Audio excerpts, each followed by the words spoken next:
Bismillahirrahmanirrahim. Assalamualaikum warahmatullahi wabarakatuh. Ikhwan fillah. Pepatah Arab mengatakan, Baiti jannati. Rumahku adalah surgaku. Pepatah ini sangatlah cocok untuk menggambarkan peranan penting keluarga dalam membentuk karakter dan kepribadian yang baik pada seorang anak. Penting tentunya bagi setiap keluarga dalam menyiapkan generasi yang baik. Maka dari itu, kita dapat mencontoh figur keluarga yang berhasil dalam mendidik keluarganya. Disebutkan dalam Al-Quran Luqmanul Hakim.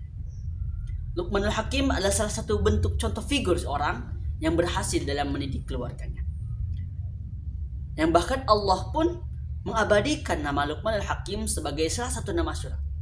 Padahal Luqmanul Hakim bukan seorang nabi ataupun seorang rasul. Luqmanul Hakim memberikan pengajaran kepada anak-anaknya melalui nasihat. Ada beberapa nasihat yang disampaikan oleh Luqmanul Hakim kepada keluarganya. Nasihat yang pertama yang disampaikan oleh Luqmanul Hakim yaitu, Ya bunayya, la tusyrik billah, inna syirka la zulmun azim. Di dalam Al-Quran dikatakan bahwa Luqmanul Hakim memberikan nasihat kepada anaknya supaya anaknya tidak menyekutukan Allah dengan selain apapun. Karena perbuatan musyrik adalah salah satu perbuatan yang zalim yang sangat besar. Mengapa Luqmanul Hakim memberikan nasihat yang pertama itu wala tusyrik billah? Karena ikhwan fillah, hakikat kita dalam hidup ini adalah mencari ketenangan.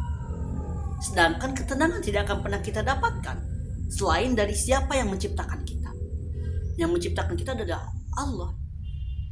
Maka apabila kita menyekutukan Allah, tidak akan muncul ketenangan dalam hati kita. Allah pun berjanji dalam Al-Quran, Alladzina amanu wa tatma'innu qulubuhum bidzikrillah. Ala bidzikrillahi tatma'innul qulub. Bahwa orang-orang yang mengingat kepada Allah adalah orang-orang yang tenang. Kata Allah apa? Ala bidzikrillahi tatma'innul qulub. Dan ingatlah, hanya dengan mengingat kepada Allah hati kita akan menjadi tenang. Dalam ramainya isu-isu kesehatan mental hari ini, ada salah satu contoh isu yang penting kita perhatikan. Mengapa terjadi kesehatan mental terganggu pada saat ini? Ya karena tidak ada ketenangan di dalam hati diri mereka. Sedangkan Islam telah mengajarkan dalam mencapai ketenangan itu dengan cara kita mendekatkan diri kepada Allah. Kemudian nasihat yang kedua oleh Luqmanul Hakim memberikan wasiat kepada anak-anaknya bahwa Allah Maha mengetahui terhadap segala sesuatu. Ya bunayya, innaha intakum mithqala habbatin min khardalin fatakun fis samawati aw fil ardi ya'ti bihallah innallaha latifun khabir. Wahai anakku, kata Luqmanul Hakim, apabila engkau melakukan satu perbuatan hanya sebesar biji zarah, baik itu di dalam batu ataupun berada di langit ataupun bahkan berada di dalam bumi, maka sesungguhnya Allah Maha lembut, Maha mengetahui. Dalam hal ini kita diajarkan untuk menjadi seseorang yang jujur. Kita tidak diajarkan dalam hal ini supaya kita tidak berbuat bohong. Bukankah salah satu sifat terbaik itu adalah sifat jujur, amanah, yang dimana pada saat zaman ini hanya segelintir orang yang memiliki sifat amanah tersebut. Maka penting bagi kita, apalagi bagi para pendidik dan juga terdidik, baik di lingkungan psikologi ataupun lingkungan akademika gitu, itu sangat penting. Kemudian nasihat yang ketiga oleh Luqmanul Hakim kepada anaknya apa? Di dalam Al-Quran dikatakan, Ya bunayya, aqimi salata wa'mur bil ma'ruf wa nha 'anil munkar wasbir 'ala ma asabak inna dzalika min azmil umur. Luqmanul Hakim memberikan wasiat kepada anaknya supaya aqimi shalah, dirikanlah salat. Di sini kita diajarkan supaya kita bisa belajar taat, patuh pada aturan. Aqimi shalah wa'mur bil ma'ruf, kita juga diperintahkan supaya kita memerintahkan orang lain untuk mengerjakan kebaikan. Ini adalah salah satu figur kepemimpinan di mana kita harus bisa mengambil keputusan, kita harus bisa mengarahkan orang lain. Wa'mur bil ma'ruf wanha 'anil munkar, dan kita mencegah dari perbuatan yang mungkar. Di sini pun kita diajarkan supaya kita tidak melanggar terhadap aturan. Bukankah ini salah satu karakter-karakter yang baik yang diharapkan oleh orang-orang pada saat ini? Kemudian apa selanjutnya? Wasbir ala ma asaba, yaitu engkau bersabar terhadap apa-apa yang menimpa terhadapmu. Penting bagi kita semua untuk menyadari bahwa apa-apa yang datang kepada kita itu hanya sementara.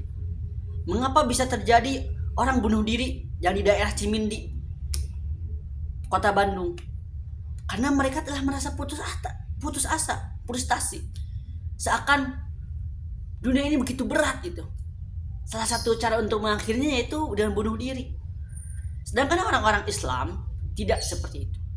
Ketika orang Islam, kita seorang yang beriman maksudnya, menemui jalan buntu gitu, kita tidak akan lantas putus asa dan langsung bunuh diri. Kita akan mengembalikannya kepada Allah.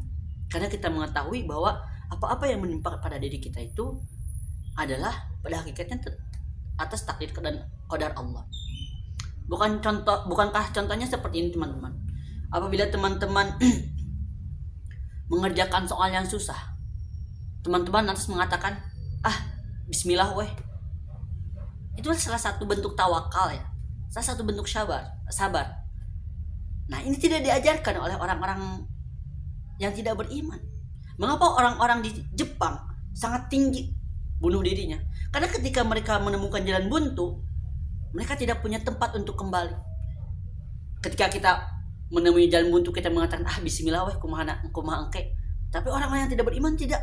Mereka tidak punya untuk kembali. Mereka tidak punya kata-kata yang seperti itu. Ketika mereka buntu, kemana saya harus mencari lagi? Semuanya sudah hilang, semua sudah buntu. Saya tidak bisa kembali kemana-mana pun. Salah satu jalan kembalinya adalah dengan cara saya bunuh diri, mengakhiri hidup ini. Maka dari itu sangat penting kita mencontoh pembentukan karakter yang dicontohkan oleh Luqmanul Hakim. Yang kemudian yang terakhir yaitu wala tusa'ir qaddaka linnasi wala tamsi fil ardi maraha. Innallaha la yuhibbu kulla mukhtalin fakhur. Janganlah engkau berjalan di muka bumi ini dalam keadaan angkuh dan sombong. Sesungguhnya Allah tidak menyukai orang-orang yang angkuh dan berbuat sombong. Di sini kita diajarkan sesuai namanya, kita tidak sombong. Supaya kita merendahkan hati kita. Supaya kita tidak memicingkan wajah ketika kita melihat orang lain. Nah, mungkin sobat semua,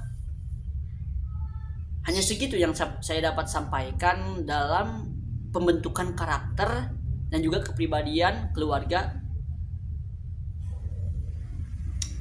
Mungkin dari saya cukup sekian.